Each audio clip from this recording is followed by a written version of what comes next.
The HOA president called me a troublemaker. The state called her a criminal. They shoved my wife down our porch steps over a garden trellis, not knowing I was a retired Navy SEAL who'd seen real war. I only wanted peace, but the HOA turned my home into a battlefield. When they started staging traps, I started recording. They thought I was just another homeowner. They didn't know they'd just woken a man who fights with proof, not fists. The wind off Pine Creek moved slow and cool, a low voice over the lake.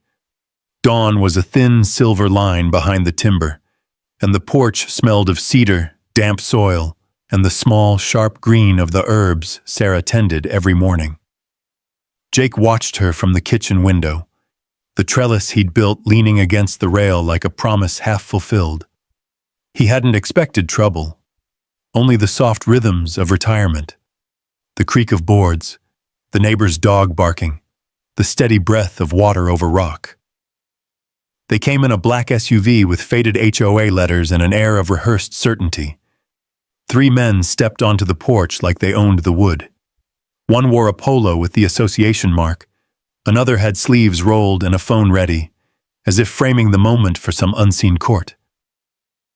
The clipboard man read as if the bylaws were scripture. "Inspection," he announced, the word flat as weather.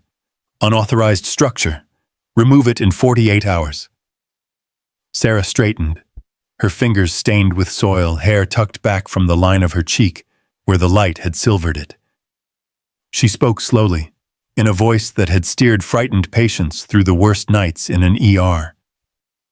"We didn't know we needed approval. We can file retroactively," the man interrupted, a brusque reach past her to move a pot. His hand brushed Sarah's shoulder in the way of people used to handling things more than people. It was small and thoughtless. It should have meant nothing. Instead, the porch lip caught her shoe, and she pitched forward. The dull thud when she hit cedar sounded wrong and intimate. She reached for the step, fingers clutching the grain. A hot line of pain drew across her face as she shielded her shoulder. Jake was across the room before the full name attached to the motion had settled. Old reactions are cataloged in a body. Observe, assess, act. He watched the clipboard man's smirk, the cameraman's steady palm, the way the other 2 framed authority as performance. His training had taught him lots of ways to answer aggression, but he no longer moved by training alone. He had a life carved out of quieter things now. Dovetails, planed finishes, the slow apprenticeship of wood and time. He could have struck the clipboard man. The reflex existed, clean and bright. But another set of tools lived in him now. Patience, discipline, and a willingness to let paper do what fists might only complicate. He knelt beside Sarah, touched gentle where hands needed to be. "Can you move it?" he asked, voice even. She drew a tight breath, a stubbornness in her that had seen midnight wards and trauma bays. "My shoulder," she said. The color left her face in a slow tide. The man with the violation notice pushed the paper between Jake's fingers and stepped back as if his role were finished. 48 hours, he said, or fines will apply. No one in the rank of men at his doorstep offered aid. They had a ritual to perform, and they performed it. The SUV idled away, authority receding into the road's dust. Jake steadied Sarah at the kitchen table and reached for the first aid kit he kept for the honest accidents of farm life. He wrapped the joint with steady hands learned in other rooms where pain was a thing to be treated, not weaponized. He set the violation on the table and took out his phone. He photographed the trellis, the exact scuff on the second step, the spot where Sarah had fallen in the morning light. Each image he labeled with a time, a short note. He typed a terse message to Ernest Walker next door and to Rebecca at the clinic. He posted a measured line on the community board. "Incident this morning. Witnesses appreciated. Please note details." The small ripples reached outward. He did not feel the thunder of fury. He felt the cool river of resolve that comes from the knowledge of process. There is a kind of weapon that is not heavy and blunt, but slow and deadening. Documentation. Paper and time could cut a petty empire of bylaws apart if you were willing to be persistent. The trellis would remain. That would be the visible thing the enforcers wanted to erase. Jake planned to make the invisible things visible.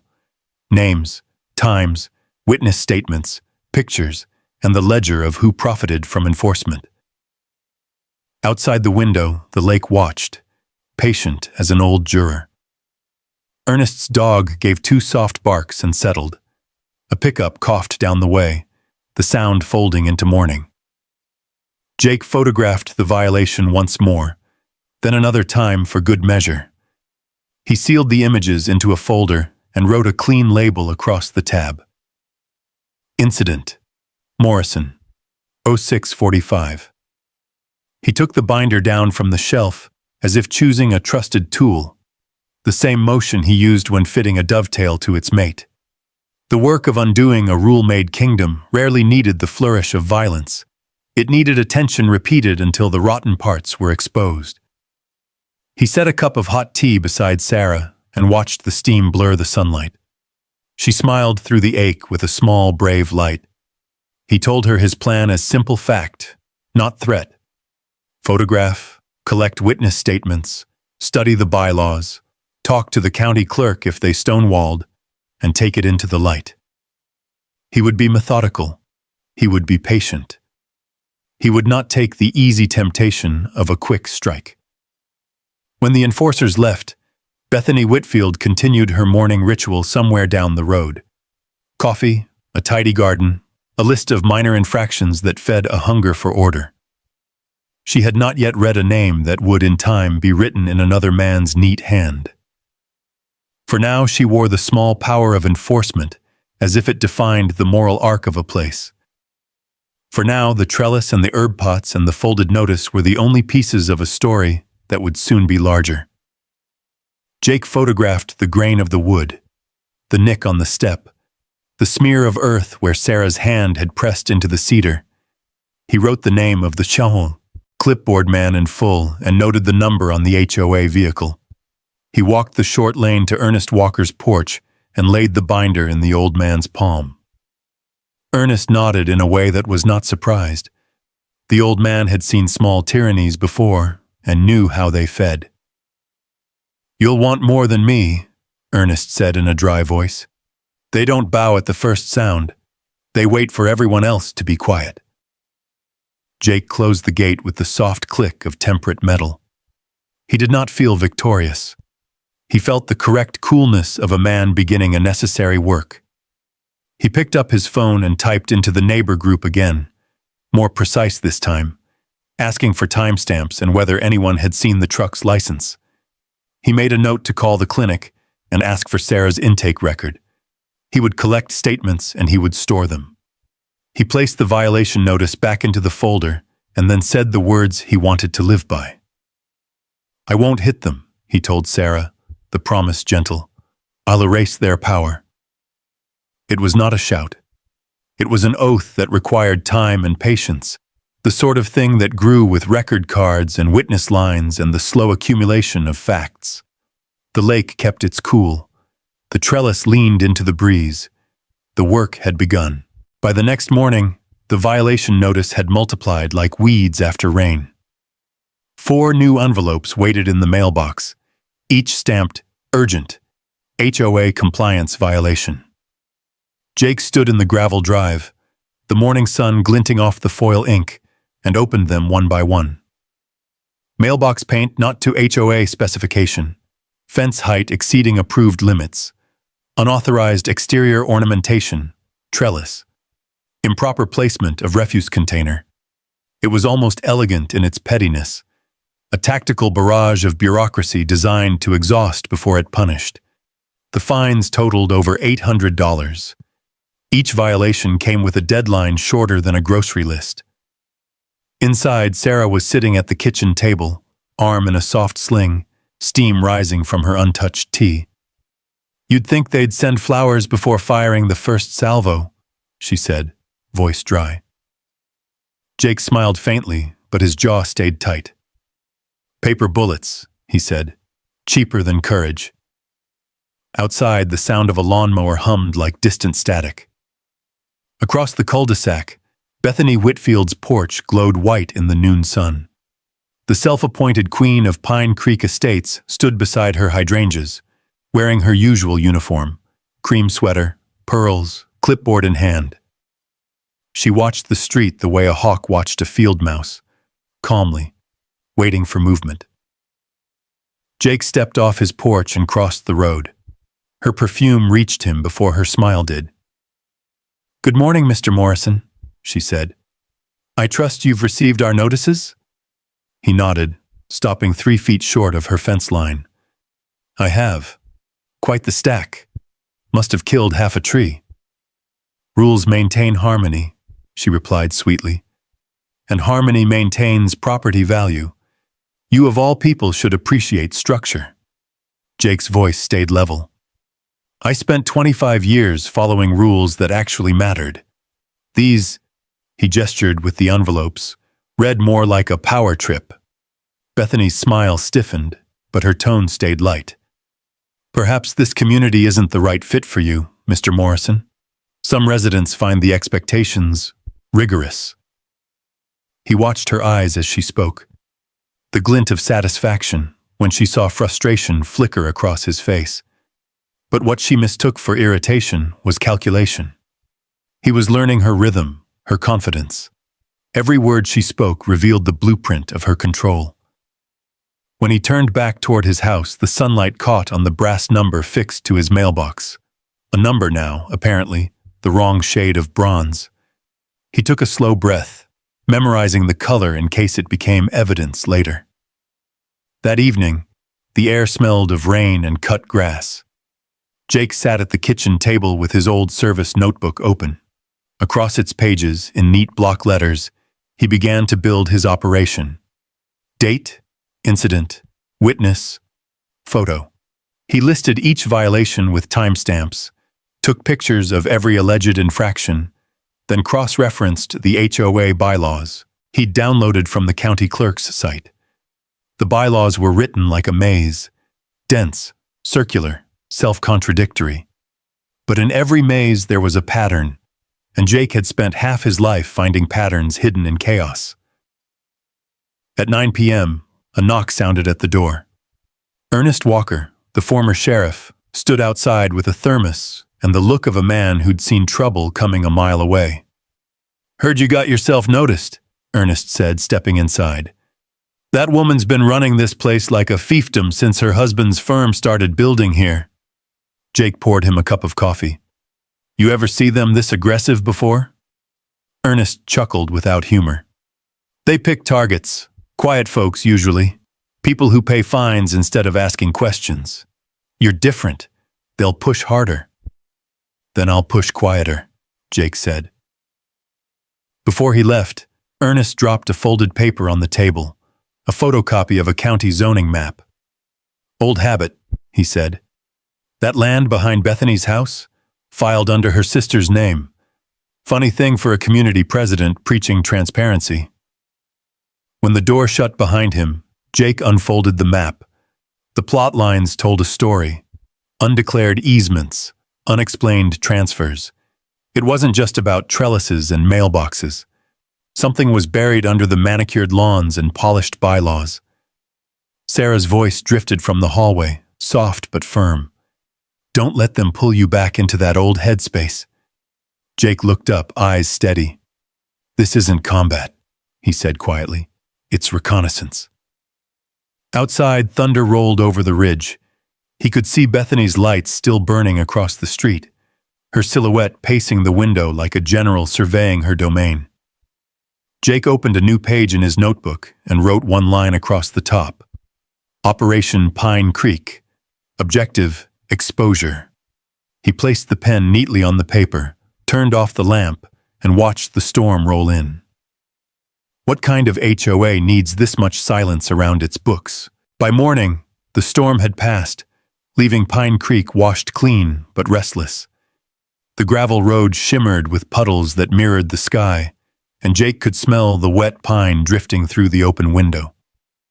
Sarah slept late. Painkillers made her dreams heavy. He poured coffee, black and still too hot, and looked out toward the lake where mist was peeling off the surface like smoke. The first knock came soft, polite, hesitant. Ernest Walker stood there again, hat in hand, his weathered raincoat dripping onto the porch boards. "Heard the HOA's dogs were sniffing around your fence line last night," he said, stepping inside before Jake could answer. "Flashlights, 2 of them. Took a few photos, probably of the trellis." Jake didn't react. He walked to the table, opened his binder, and scribbled the date. Unauthorized nighttime inspection. Ernest gave a dry chuckle. "You keep writing long enough, you'll need your own filing cabinet." "That's the plan," Jake said. They sat, the quiet filled with the creak of wood and the hum of the old fridge. The retired sheriff studied him. "You planning to fight him in court?" Jake's answer came slow. "I'm planning to fight them where they don't expect it. Facts, not fists." Ernest nodded approvingly. "Then you'll want to talk to Rebecca." "Who's Rebecca?" "My niece," Ernest said. "She's a nurse down at the county hospital. Works with your wife sometimes. Knows folks who've been bullied out of here. Families who just packed up and left. Same story. Fines, legal letters, surprise inspections. Some of them swore Bethany had something to do with their homes getting reclassified for back taxes." Jake frowned. "Reclassified how?" "Turns out," Ernest said, leaning back, "the HOA's been cozy with the county assessor's office. File a few complaints, drop a few valuations, people sell cheap, and guess who ends up with the properties? Bethany's sister, woman named Karen Whitfield. She's been buying them through a shell LLC." Jake's fingers tightened on the coffee mug. Outside, a blue jay called from the fence line. "So that's what she's protecting," he murmured. "A land grab, hidden under bylaws." Ernest nodded once, then pulled a folded note from his pocket. "Rebecca'll meet you at the clinic cafe tomorrow, noon. She'll bring someone." That someone turned out to be a tall woman in a charcoal blazer with rain still clinging to her hair. Sarah Coleman, attorney. She moved with quiet precision, like someone accustomed to walking the edge of arguments. When she spoke, her voice carried the calm of a person who knew the law could be sharper than any blade. "I've looked at your HOA's filings," she said, flipping through her tablet. "Their 2022 financial disclosure is missing 2 required statements. Landscaping expenditures, $24,000 unaccounted for. Consulting fees, $50,000 paid to a non-existent vendor called Pine Creek Advisory." Jake felt the faint tremor of adrenaline. "So they're laundering money through fake invoices." "Looks that way," she said. "But proving it takes time. You'll need internal documents, meeting minutes, bank transfers, board approvals. That means a resident request under the state HOA transparency statute. They have to comply within 10 business days." He studied her across the small cafe table. "If they don't?" "Then we file a complaint with the Attorney General's office," Sarah replied, sipping her coffee. "But fair warning, they'll try to intimidate you before it gets that far." Jake smiled without humor. They already started. Later that afternoon, he stopped by the Johnsons' place next door. Mike was out back repairing a fence post while his wife, Rebecca, watered tomato plants near the porch. "We heard about Sarah," she said softly, touching her shoulder in sympathy. "You two don't deserve this." Jake shrugged. "I've seen worse fights. Just not in a neighborhood with picket fences." Mike leaned on his hammer. "Be careful, Jake. They don't like being questioned. Last time I raised an issue about dues increases, I found my mailbox smashed the next morning." "Any chance you still have those meeting notes from that month?" Jake asked. Mike hesitated, then went inside and returned with a folder, dusty but organized. "I don't want trouble," he said, "but maybe it's time someone gave it to them." That night, Jake spread the pages across the dining table. Receipts, budgets, minutes typed in stiff corporate tone.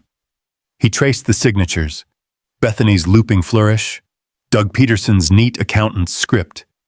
He noticed something odd. Payments to consultants dated 2 weeks before board approval. That was illegal under their own bylaws. He looked up when Sarah walked in, still in her sling, but smiling faintly.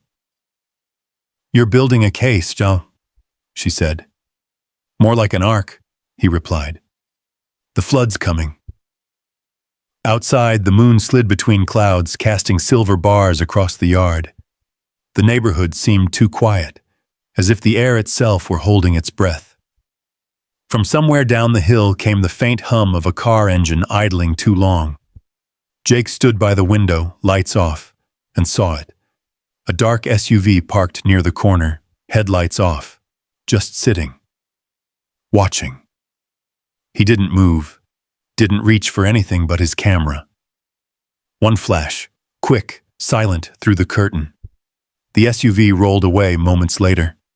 He printed the photo, date and time stamped, and slipped it into the binder beneath the heading. Suspicious vehicle. Possible surveillance. Then he looked out across the lake one more time, at the reflection of his trellis swaying gently in the wind. "We build pressure slow," he murmured to himself, repeating the line that had become his creed. In the silence that followed, even the frogs stopped singing. The following Tuesday, Jake stood outside the Pine Creek Community Clubhouse, watching a row of sedans glitter under the noon sun. The building itself was new, too new, its white columns and fake stone facade smelling faintly of fresh paint and money. The air was thick with trimmed grass and faint chlorine from the decorative fountain that burbled beside the steps. Sarah had wanted to come, but her shoulder wasn't ready, so it was just Jake, his binder tucked beneath one arm like a soldier's field manual. The last time he'd walked into a room like this, he'd been wearing body armor. Now it was just denim, work boots, and a calm resolve sharper than any blade. Inside, the air conditioning hummed over the scent of polish and lemon oil. A long table dominated the room, flanked by folding chairs that looked like they'd never been sat in for real discussion. Behind it sat 5 board members. At the center, Bethany Whitfield. Her hair was perfect, her pearl earrings steady as moons. To her right was Doug Peterson, the HOA treasurer, a thin man whose fingers seemed to twitch every time Bethany moved. "Mr. Morrison?" Bethany said, voice dripping honey. "You requested this meeting?" Jake nodded once. "I did. I'd like to resolve these citations before you send any more." Bethany's smile barely shifted. "Well, I'm sure we can clarify expectations. Let's begin." She opened a leather folder filled with neatly tabbed documents, each labeled like ammunition. Violation 1. Unapproved structure. Violation 2. Unsanctioned vegetation. Violation 3. Jake interrupted, his tone steady but cutting through her words like a wire. "Before we list charges, I'd like to address procedure. Your bylaws require written notice and verification before fines. These," he lifted the stack of letters, "don't show verification signatures, only your initials." Bethany blinked. Doug coughed softly. He continued, "And your so-called unapproved structure is a garden trellis. Page 37, Section 8C says structures under 6 feet are exempt from committee review." Bethany shifted in her chair, her smile tightening at the edges. "You seem unusually familiar with our regulations." "I read what you sent," Jake said, "and everything you didn't." Doug leaned toward Bethany, whispering something she didn't like. She snapped her folder shut. "Mr. Morrison, we have limited time. Either comply or face continued fines." Jake's gaze didn't waver. "I have photos of 3 other properties with unapproved structures, one in your own yard. None of them were fined." The room went still. The other board members looked down at their papers, pretending not to hear. Jake opened his binder, sliding a photo across the table. Bethany's backyard, her gazebo shining white under morning sun. Selective enforcement, Jake said quietly. State law calls that illegal. Doug paled. Bethany's eyes flicked toward him, warning sharp as lightning. We're not here to discuss my property, she said finally. We're here about your violations. Jake leaned forward slightly. If your finances are as inconsistent as your enforcement, I'd say this board has bigger problems. Doug dropped his pen. Bethany's smile froze, her knuckles whitening against the tabletop. For a long second, no one breathed. Then she said, very softly, "This meeting is adjourned." Jake didn't move. Not yet. He reached into his binder again and set down a printed request, signed and dated. Under state law, I'm formally requesting access to the HOA's financial records and meeting minutes for the last 2 years. You have 10 business days to comply. Bethany's chair creaked as she stood. You'll regret this, she whispered, voice like silk over glass. Jake smiled faintly. I've regretted worse things. Outside, the sunlight hit him full in the face as he stepped into the parking lot. The heat felt good, real. Behind him, muffled voices rose, sharp and panicked. He knew the sound, command slipping away from those who'd abused it too long. That night, he told Sarah everything. She listened quietly, eyes steady. You're poking a nest, she said. They already stung first. He pulled out a small recorder from his pocket and set it on the table. Every word of that meeting's on here. They can't twist it now. She smiled faintly. You sound like the old you. Jake looked out the window toward the dark line of trees. The old me didn't have you. This time, it's not about survival. It's about correction. Later, as the crickets started up and lightning flashed over the ridge, he stepped outside for air. The neighborhood was quiet again, but not peaceful. Too many curtains shifted when he walked by. Too many engines started just after he passed. At the edge of his property, he paused by the trellis, the small structure that had started it all. Its vines trembled in the wind, the flowers catching what little moonlight slipped through the clouds. He ran a hand along the rough cedar, grounding himself. Headlights flickered down the road and stopped in front of his gate. For a moment, the engine idled, unmoving. Then the lights turned off. The car stayed there, silent. Jake didn't move, didn't flinch. He simply raised his phone, the camera flashing once. Evidence. By the time he reached the porch again, thunder rolled behind the hills and rain began to fall, hard, relentless, cleansing. He watched it sheet across the wood, washing away dust and old leaves. In that sound, he heard something like resolve taking shape. Inside, Sarah called softly, "Come in, Jake, it's late." He looked once more toward the dark street and the idling car that wasn't there anymore. "Yeah," he said under his breath, "but tomorrow's going to be louder." Morning came gray and heavy, the kind of Montana dawn that smells of rain and old pine. The lake was smooth again, pretending peace. Jake moved through the kitchen quietly, coffee steaming in one hand. His other tracing lines on the notebook spread open on the table. His handwriting, precise, military neat, filled page after page. Names, times, invoices, photographs, violations. He wasn't angry anymore. Anger burned quick and left nothing but ash. What filled him now was colder, steadier. He had no uniform, no orders, but the mission was clear. The HOA wasn't a government or a platoon. It was smaller, pettier, but the patterns of control were the same, and patterns Jake knew could be dismantled. By 8 o'clock, he was in the barn. The walls smelled of cedar and oil.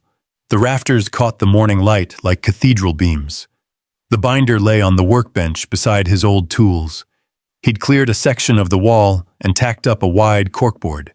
On it, he pinned printed photos of Bethany, Doug, the enforcers, and the HOA emblem that showed up on every notice. He drew connecting lines in red twine, the same twine he used to measure timber lengths. He labeled each node: authority, finance, enforcement, legal cover. Then, in the center, he pinned one word: control. That was the heart of it. Every rule, every letter, every fine, all of it designed to keep people quiet, dependent, obedient. The barn door creaked open behind him. Sarah stood there, wrapped in his old flannel jacket, her arm still in the sling. "You building furniture or a war plan?" she asked softly.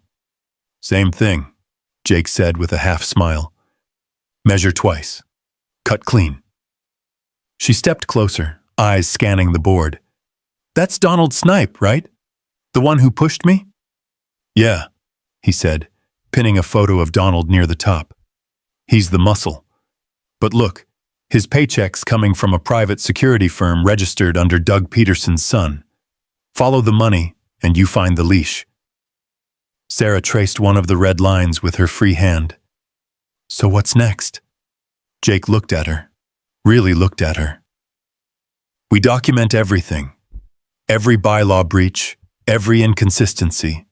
Then we hit them where it hurts: paperwork and exposure." Outside, the sound of a truck rumbled up the gravel road. Ernest Walker stepped down from his old Chevy, his silhouette framed in the doorway.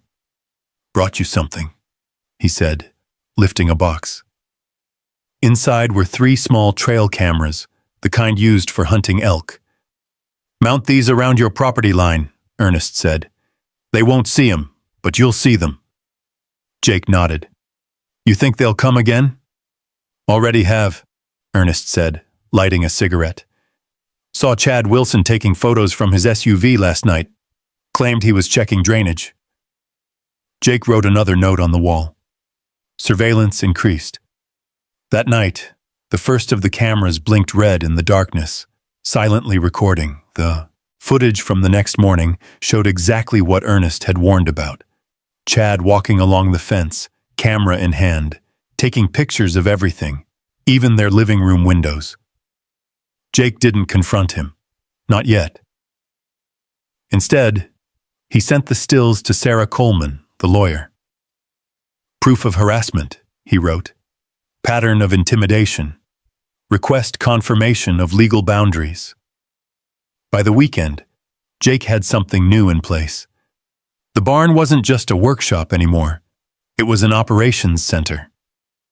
The whiteboard tracked HOA expenditures, the corkboard mapped connections, and his laptop housed every photo and document backed up twice. One drive hidden under the floorboards, one sent to Sarah Coleman's cloud account.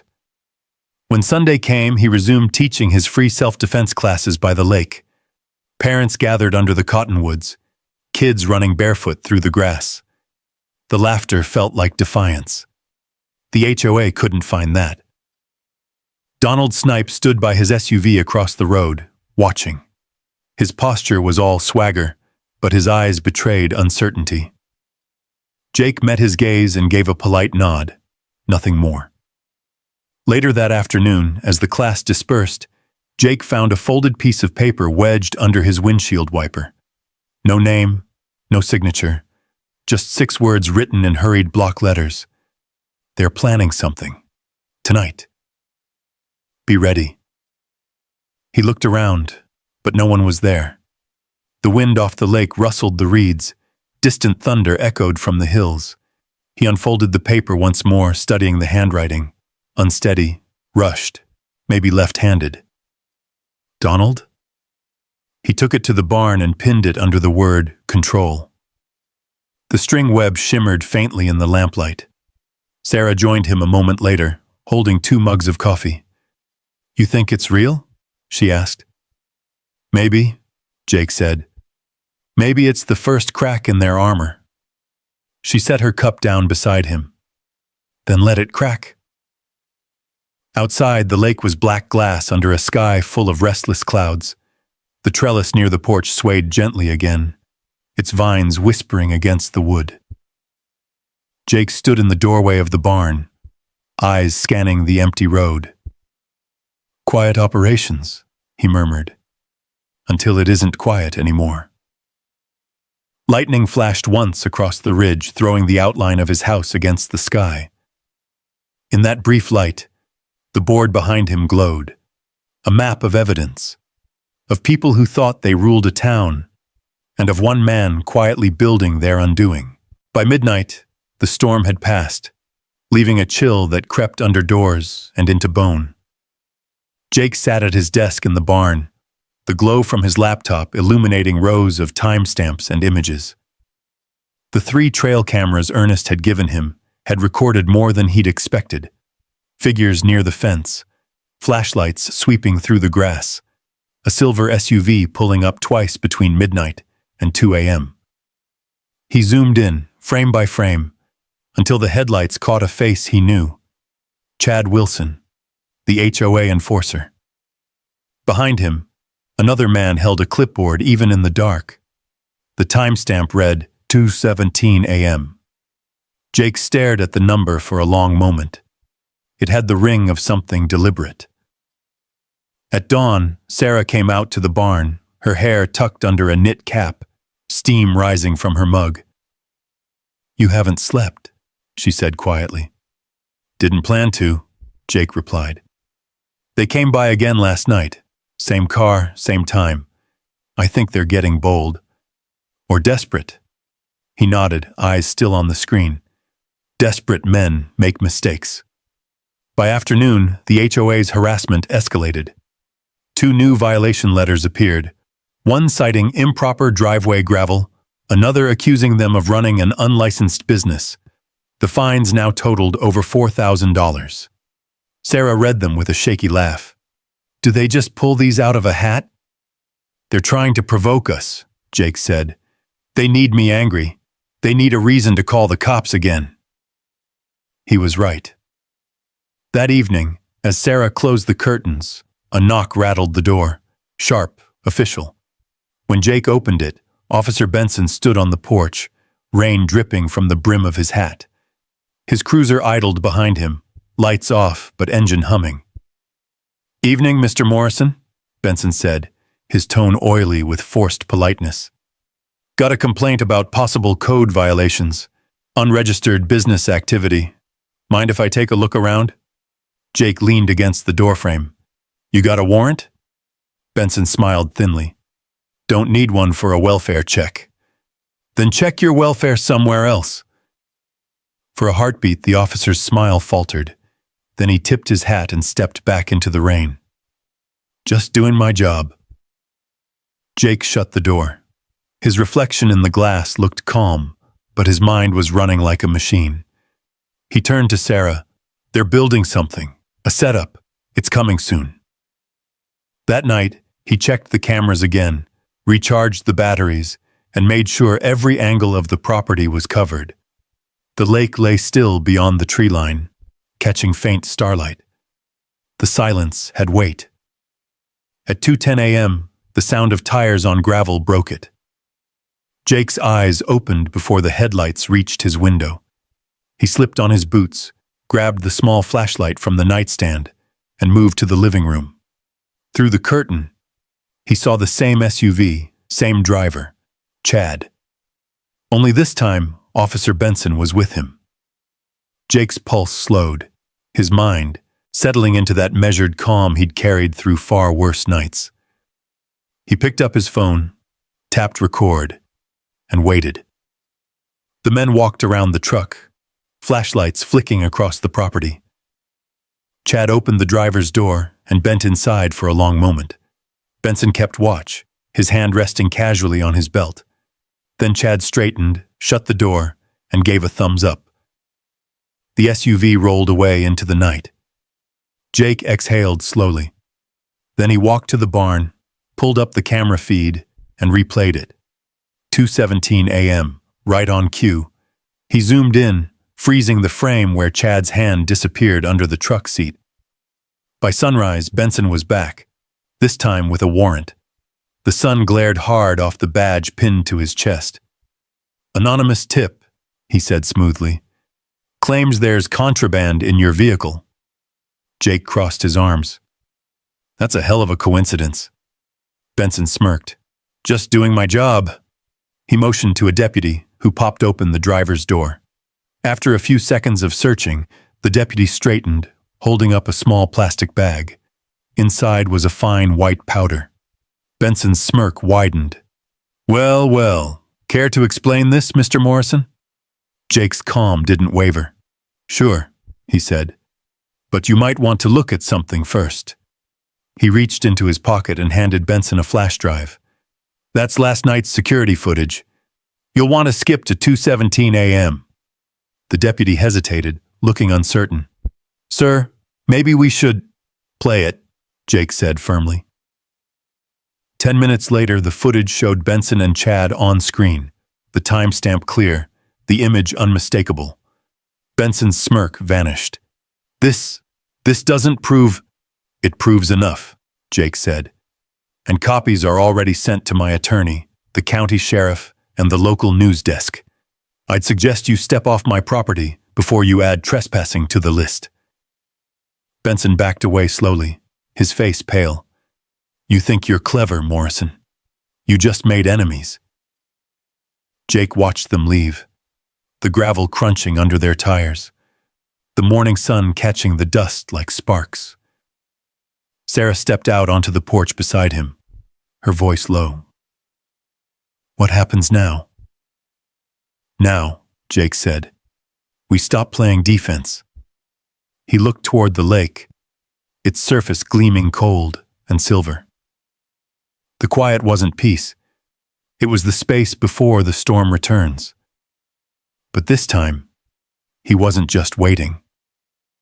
In the barn, the evidence board glowed faintly under the light. At its center, under the word control, Jake pinned one more photo. Officer Benson's face, timestamp 2:17 a.m. Then, with the same calm he once used to plan missions halfway around the world, he wrote 3 words beneath it. Phase 2, exposure. The morning sun cut through the barn's slats in narrow golden bars. Dust drifted in the light, slow and deliberate, as if time itself had slowed to match Jake's heartbeat. He sat at the workbench, surrounded by evidence, printouts, video stills, and the kind of documentation that could bring down more than an HOA board. The previous night's footage was already safe. 2 copies, one in Sarah Coleman's hands and another mailed to the state attorney's office under a cover letter written with surgical precision. The trap had worked, but it wasn't enough. Corruption didn't die with embarrassment. It just found darker corners. Jake poured himself another cup of black coffee, the smell cutting through the barn's chill. He had one more move to make, one that required patience, not confrontation. By mid-morning, the knock came he'd been expecting. Ernest Walker stood in the doorway, holding a folded manila envelope. Got this from the county clerk, he said, handing it over. Financial filings from Pine Creek HOA. Cost me a favor and a slice of peach pie. Jake smiled. Appreciate it. Inside the envelope were 20 pages of numbers and signatures. Most of it looked normal at a glance. Dues collected, maintenance expenses, landscaping costs. But Jake's mind worked differently. He'd spent years reading reports where lives depended on a single miswritten digit. He caught it on page 13. A vendor listed as Silver Pine Consulting paid $47,500 for security assessments. The address matched a storage unit outside Helena registered under Doug Peterson's name. Another payment, $20,300, went to Whitfield Property Holdings, Bethany's sister's company. Jake set the pages aside and reached for his phone. Sarah Coleman, he said when she answered. I've got something you'll want to see. They met that afternoon at the coffee shop off Highway 12, the one with the chipped Formica tables and the smell of burnt espresso that no one could fix. She slid into the booth, blazer crisp despite the small-town dust. Jake spread the pages between them. Her eyes moved quickly. You've got direct transfers. That's embezzlement. And this vendor, Silverpine, doesn't exist in the state registry. Doug's using his kid as a front, Jake said. Money laundering through fake security contracts. It's why they were so desperate to keep me quiet. Sarah exhaled slowly. This is enough to start a state investigation. But if we go public too soon, they'll shred everything. Then we catch them doing it. That night, the plan took shape. Ernest installed one of the trail cameras across from the HOA office window, disguised in a mailbox post. Sarah set up a Dropbox folder for residents to anonymously submit their own violation notices and fines. Within hours, 25 files appeared. Stories of intimidation, selective enforcement, and vanishing HOA funds. One message stood out, unsigned, but typed in careful sentences. I used to handle bookkeeping for Bethany. There's another account. Off the books. Look for Pine Creek Trust. The next morning, Jake and Ernest went into town. The county bank sat on the corner of Main and Oak, its glass front reflecting the blue Montana sky. Inside, air conditioning hummed over the quiet rhythm of paperwork and distant printers. Jake approached the counter and smiled politely at the clerk. Morning, ma'am. I need to verify something for a tax discrepancy. The Pine Creek Trust. Do you have an account under that name? The clerk hesitated. I can't give details, sir. Privacy policy. Jake nodded. Of course, just one question. Does the account exist? She frowned, then softened, maybe recognizing something steady in his eyes. It does, she whispered. And it's flagged for irregular activity. That was all he needed. By the weekend, Sarah Coleman had enough evidence to file a formal complaint with the Montana Department of Consumer Affairs. Jake didn't celebrate. He'd learned long ago that victory rarely came with fanfare. It came quietly, through persistence. But the HOA noticed. On Monday morning, Jake woke to find his mailbox smashed and his driveway flooded with sprinkler runoff. A fresh violation notice lay on the porch, taped to the door in neat handwriting. Unauthorized modifications to property boundaries. Sarah read it and shook her head. They're panicking. Good, Jake said. Means we're close. At dusk, as he sat on the porch watching the sun bleed across the horizon, he saw headlights turn slowly into Bethany's driveway. Doug Peterson stepped out, his posture uneasy. Through binoculars, Jake could see their silhouettes arguing, Bethany's hands slicing through the air, while Doug kept glancing toward Jake's house. A few hours later, Doug's car appeared again, this time stopping at the old clubhouse. The camera Ernest had installed caught him unlocking the door, pulling out boxes, and carrying them toward his trunk. Jake's phone buzzed. A message from Ernest. Got him. 2:43 a.m., full load of documents, copying footage now. By morning, the HOA office was empty. Clean desks, no files, no computers. But Jake didn't need them anymore. The footage told the story better than paper ever could. Sarah Coleman compiled everything into a single brief. Audio recordings, financial transfers, camera timestamps, and sworn statements from residents. When Jake met her outside the courthouse, the sky was the color of steel. She handed him a copy of the complaint, sealed and stamped. Once this is filed, there's no turning back, she said. Jake looked past her, toward the mountains that ringed the horizon like quiet witnesses. Good, he said.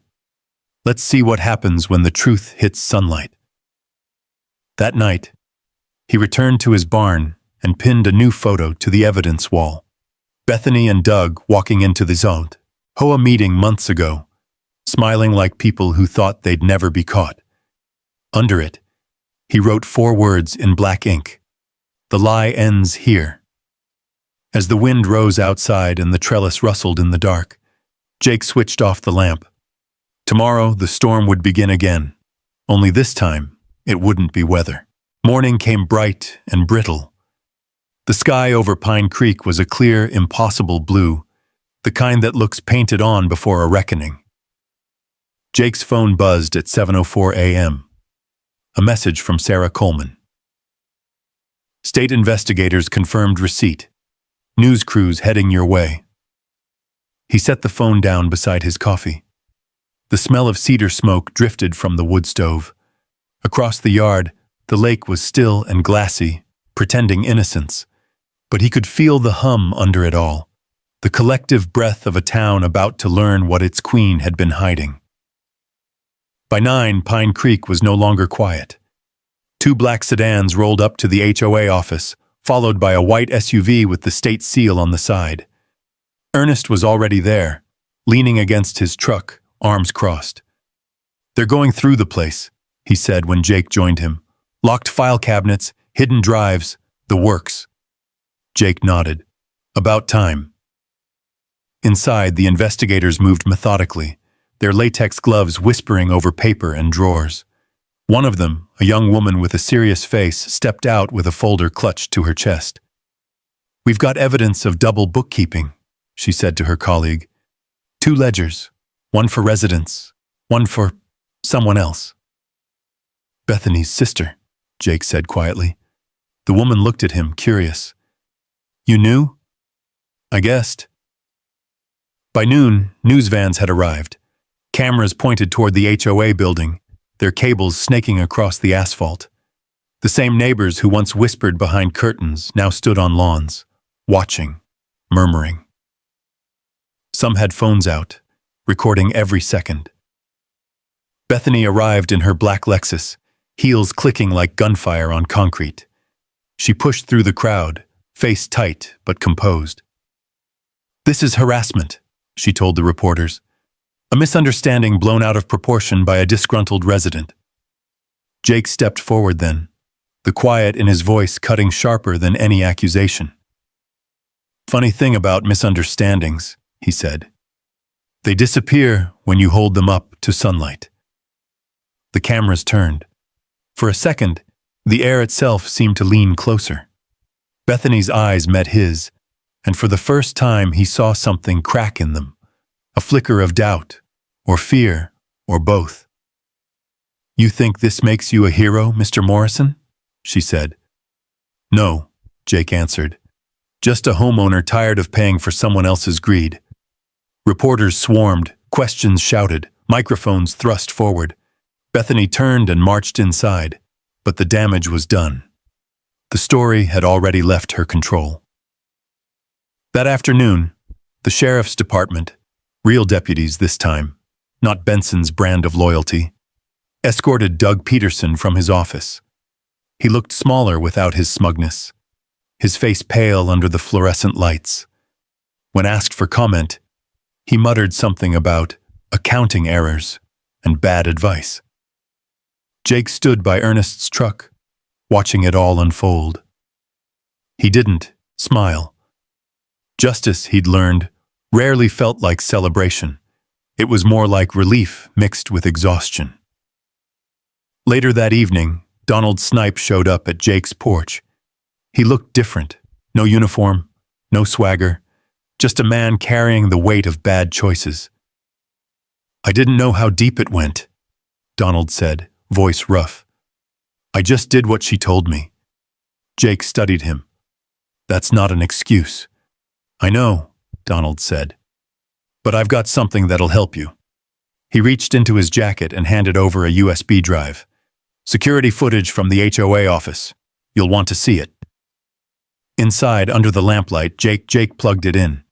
The grainy video showed Bethany and Doug in a late-night meeting, piles of cash on the table. Doug's voice whispering, "Transfer it to the trust before Monday. The auditor's coming." Bethany's reply was cold. "If they find it, we'll say it was a clerical error. People believe what you repeat often enough." Sarah Coleman's voice came through the phone when Jake called her. "That's the nail in the coffin," she said. "I'll forward it to the district attorney tonight." Jake leaned back in his chair, eyes on the flickering monitor. "No," he said. "Tomorrow morning. Let her have one last night thinking she's still in control." The next day, dawn broke in pink and gray. From his porch, Jake watched the HOA sign across the road. Pine Creek Estates, a premier community, gleam faintly under dew. Then came the sirens. 2 sheriff's cruisers pulled up to Bethany's house. Deputies stepped out with quiet professionalism. No drama, no shouting. She emerged minutes later, dressed in her usual white blouse, hair immaculate, eyes blank. As they led her to the car, a reporter called out, "Mrs. Whitfield, any comment?" She hesitated, looking across the street toward Jake. "You'll ruin this neighborhood," she said softly. Jake met her gaze. "No," he said. "You already did." The car door shut. The engine started. The Queen of Pine Creek left her kingdom for the last time. By evening, the neighborhood was alive again. Not with fear, but with something that had been missing for too long. Conversation. People waved at one another.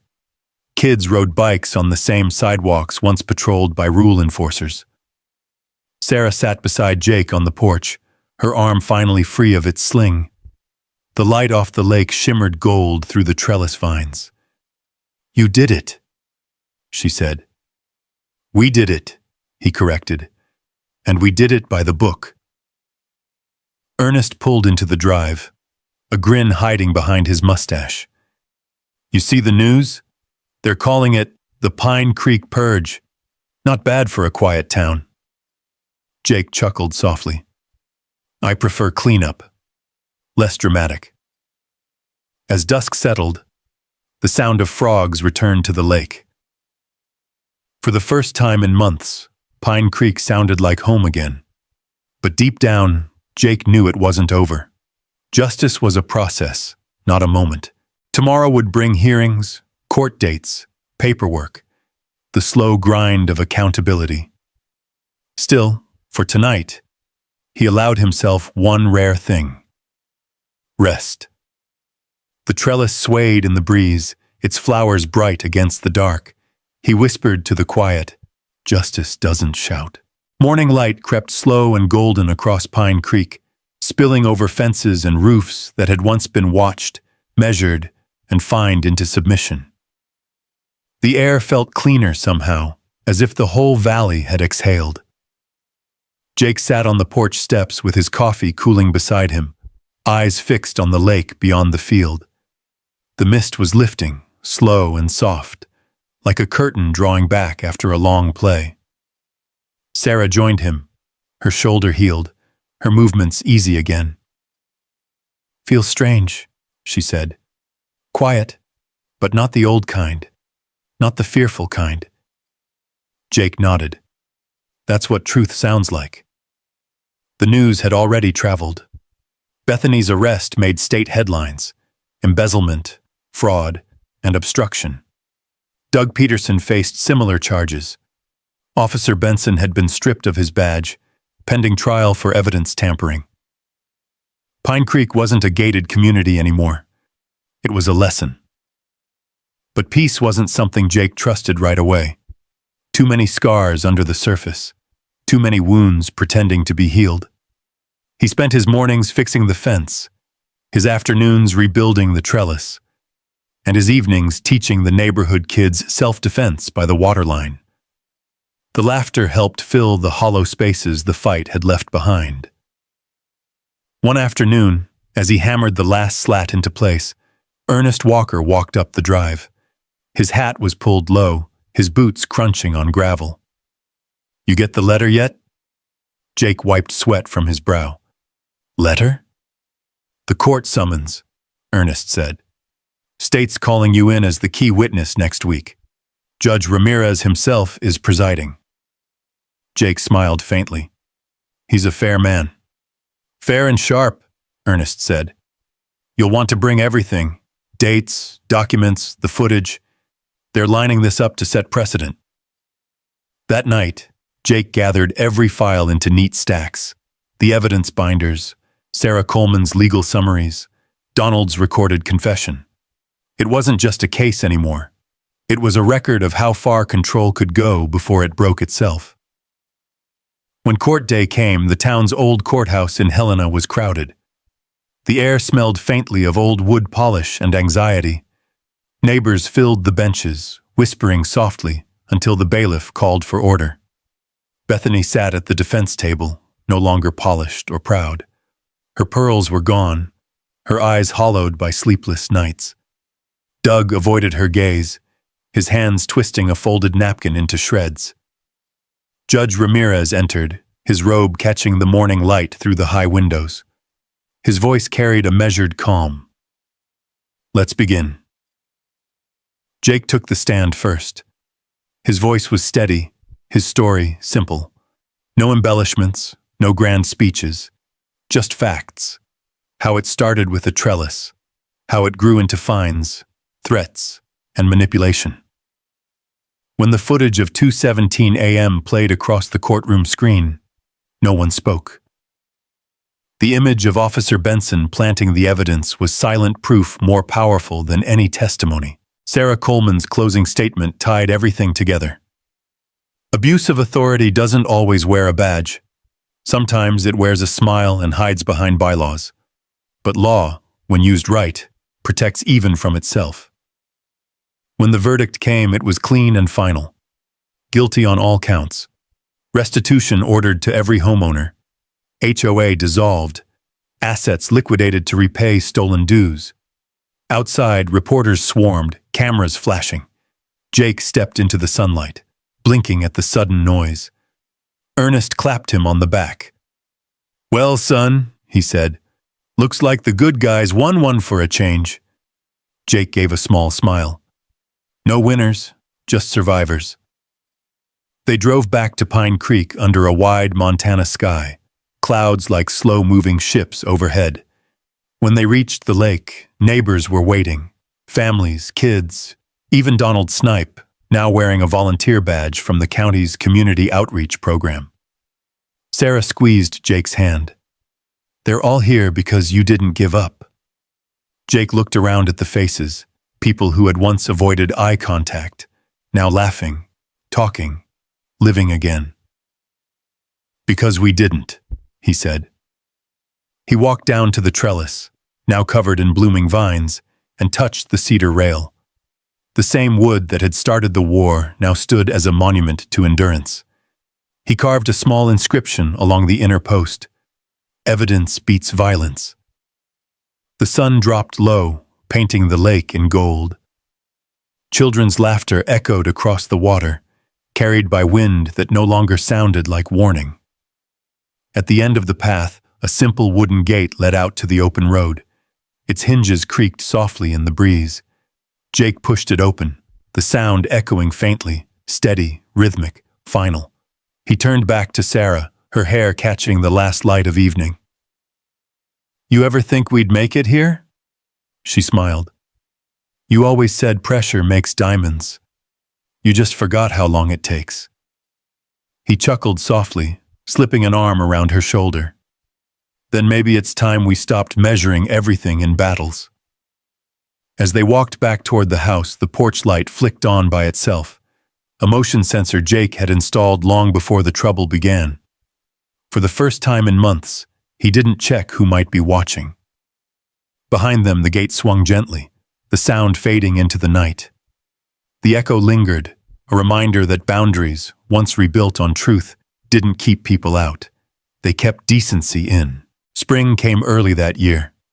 Pine Creek thawed under sunlight that glittered across the lake like scattered coins. The snowmelt fed the fields, and the air carried the scent of damp earth and new beginnings.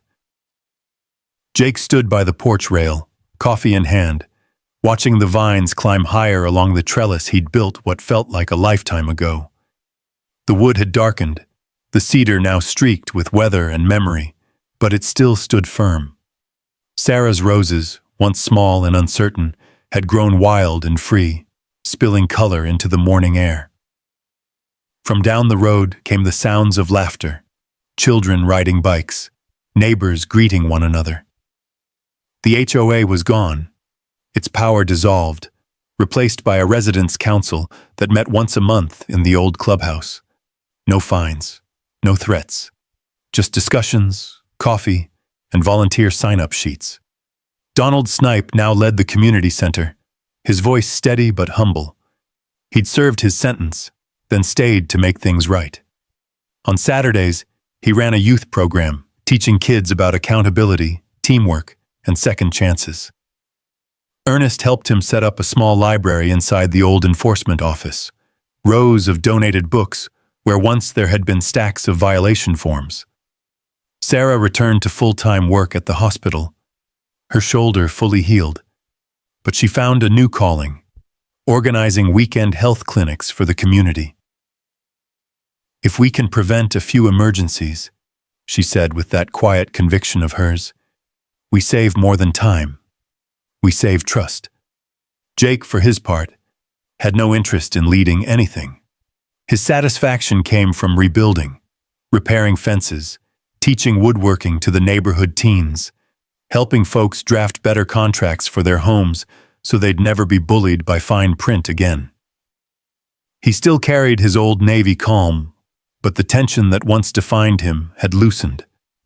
The lake reflected not just the sky, but something lighter in him, a man no longer at war. That afternoon, Sarah called from the porch. "You've got mail!" He walked up the path, wiping his hands on his jeans. She held out a thick envelope stamped with the county seal. Inside was a letter from Judge Ramirez, formal but warm. "Mr. Morrison, the Pine Creek case has inspired statewide reform for homeowners associations. New oversight, transparency laws, and whistleblower protections have been enacted. You were the catalyst. Your evidence and your restraint turned frustration into justice. The system owes you more than a thank you, but this letter will have to do for now." Jake read it twice before setting it down. "Justice doesn't shout," he said again, half to himself, "but sometimes it echoes." That evening, as the sun began to drop behind the pines, neighbors gathered for the first official Pine Creek community dinner. Long tables stretched down the main street, covered in homemade dishes, cornbread, smoked trout, casseroles, and pies. Someone had hung fairy lights between the trees, and for once the only rules were laughter and courtesy. Sarah took Jake's hand. "You ever think this place would feel like home again?" He looked around, Donald serving soup, Ernest telling stories, kids chasing fireflies under the fading light. "Not like this," he said. "Better." The music started, an old guitar, a harmonica, nothing fancy, but it filled the air with something true. Jake leaned back in his chair, feeling the soft pull of evening settle into peace. Later, when the last lanterns flickered out, he walked down to the lake. The surface rippled faintly under the moonlight. His reflection looked older, sure, but content. The trellis by the porch framed the glow of the house behind him, vines curling like nature's handwriting. Slow, patient, unstoppable. Sarah joined him, slipping her arm through his. "You know," she said, "if you ever wanted to tell your story..." He smiled. "It's not about me. It's about what happens when people stop being afraid." They stood there in silence, listening to the night, the crickets, the distant laughter, the wind moving softly through the reeds. The same wind that had once carried tension now carried only calm. "Funny," Sarah said at last. "All this started because of a trellis." Jake chuckled low. "Guess it was never just wood and nails. It was a line they crossed, and one we rebuilt." The sky deepened into indigo. Fireflies danced along the shore like sparks of memory. The trellis swayed once more, its flowers nodding in the breeze, each petal catching a whisper of light. Jake breathed deep, the scent of roses and cedar mixing in the air. "Some fights choose you," he said softly. "But if you stand your ground with truth, sometimes you end up growing something worth keeping." The camera of the world might have panned out there. The lake, the porch light, the vines rising steady under the stars. And for the first time in too long, Everything in Pine Creek stood still in perfect, earned peace. If you've ever stood your ground for what's right, drop a simple yes in the comments, or type justice if you've had your own run-in with an HOA. Out here, land isn't just dirt, it's dignity. And sometimes the quiet fight is the one that changes everything. Stick around, hit subscribe, and join me for the next story where truth, grit, and a little bit of country law still mean something.